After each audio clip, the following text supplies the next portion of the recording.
В Rodexim разработваме и произвеждаме комуникационни устройства, предназначени за работа в реални индустриални условия.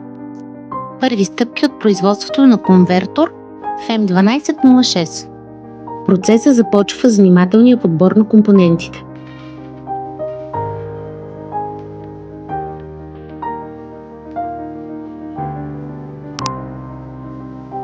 Доверяваме се на хора с опит, които превръщат идеите ни в реалност.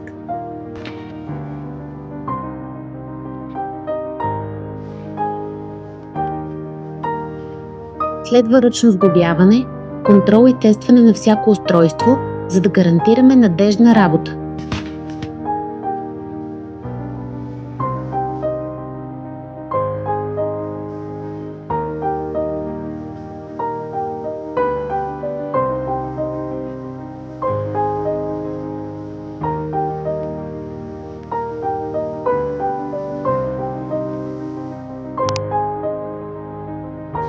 Резултатът е FEM1206 – конвертор, който свързва серийните индустриални устройства към Ethernet мрежи.